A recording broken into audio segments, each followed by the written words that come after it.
Thank you for joining us on Your City in 5. I'm your host, Ricky Saillas. The COVID-19 virus keeps spreading and claiming lives. New cases continue to develop in El Paso and across the state.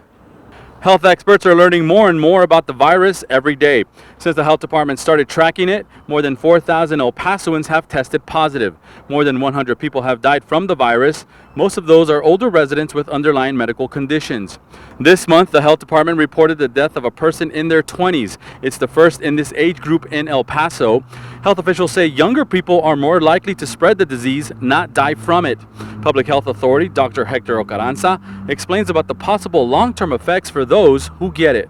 If they recover, they still can have some problems with their lungs. They still have some long-term effects of the virus that up to now we're still learning and we're seeing in a lot of the people that have recovered. Some trends are emerging from the virus, in particular with asymptomatic patients or people who don't have symptoms.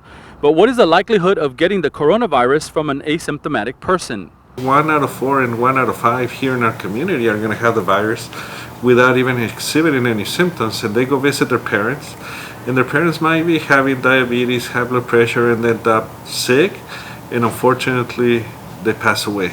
The Public Health Department continues to see positive cases, but what are the key steps that people can take to protect themselves? We still want to encourage every single one of the people in the residence here in El Paso to wear their mask, wash their hands often, and observe social distancing. If you don't need to go out, don't go out. Anyone can get a free COVID-19 test.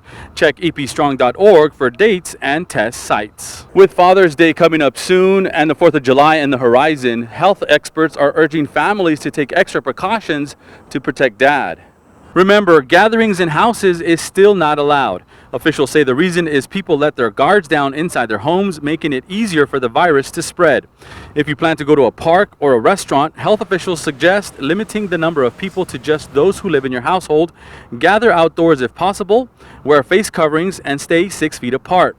Avoid businesses with too many people as well. Prolonged periods of contact with people who live outside of your home increases the risk of spreading the virus. Grandparents and people with chronic medical conditions still have the highest risk of serious complications from COVID-19.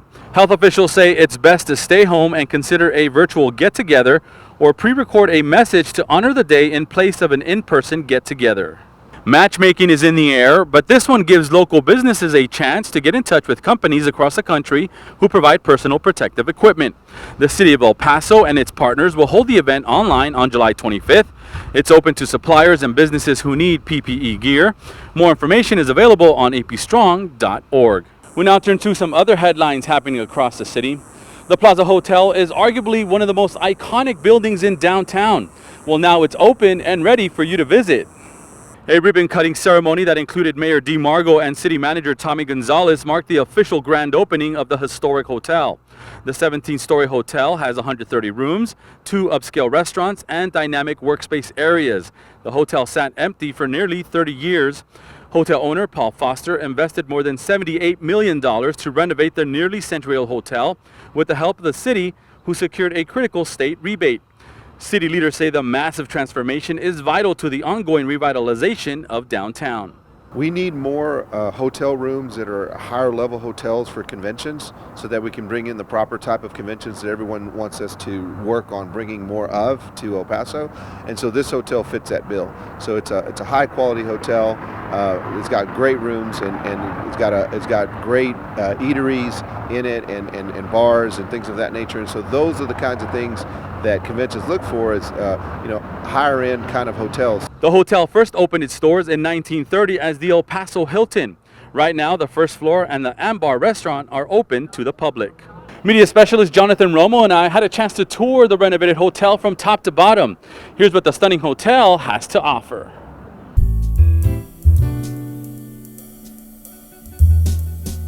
We are happy to be finally opening the door to the Plaza Hotel in El Paso and really bringing back the crown jewel of the El Paso skyline that has been here, an iconic hotel that has been closed for a while, and we have renovated and brought it back to life. It's a luxury boutique hotel. It's the first luxury hotel in El Paso, and we are beyond proud of it. It is 130 rooms, and it's had a full renovation top to bottom. with the redesign of the hotel, that, of course, we didn't want to erase all of the history. So there, when you come in, you'll see a whole lot of new designs and decor, but you'll also be able to see a lot of decor and accents that were original to the hotel. We have everything from a classic room that has a king bed all the way up to our landmark suite, which includes your powder room, living room, sitting area, office area, your bathroom area. It is a spectacular suite that offers everything that you could possibly want. The public areas are going to be the lobby area, which is also known as the El Paso's living room, which is a spectacular place to sit and hang out with your friends and your family. You can also visit Ambar, the actual bar itself, and take a look at our tequila wall, which is going to house one of the largest collections of agave spirits in the entire country. Then there's also Ambar, the restaurant, which features Mexican cuisine that has been given a modern flair. We also have a number of meeting rooms. We have our ballroom, so there's plenty of entertainment spaces as well. Well, anything in downtown opening up is going to help with the revitalization. But the thing that our hotel is going to do when it comes to the economic impact is the fact that there's more hotels in the downtown El Paso area, and then having more hotel rooms mean we can bring in more conferences, more events. It's exciting, it's something new, it's something fresh, and it's, like we said, it's the first luxury boutique hotel in El Paso, and I think El Pasoans are going to love it.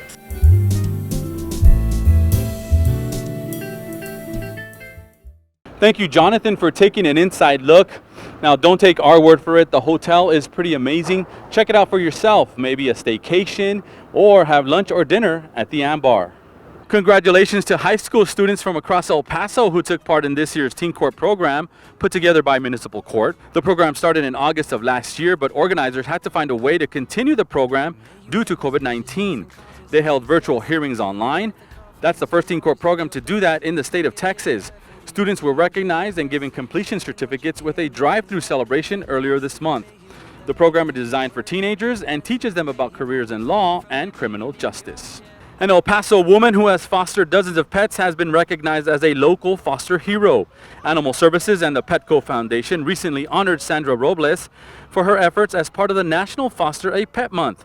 She has been fostering animals from the shelter since 2017. You too can become a foster yourself. Visit elpasoanimalservices.org to find out how. Safe and beautiful neighborhoods. It's part of the city's vision statement. You can support that vision by calling 311 if you spot graffiti in your neighborhood. Crews will remove it free of charge. Remember, report it, don't ignore it. A new program aimed at improving safety on our roadways is up and running. Our friend from TxDOT, Lauren Macias-Cervantes, shows us how it works. Rick, our hero program launched on Monday, June 15th. Now we have specially trained staff patrolling I-10, Loop 375, and US 54.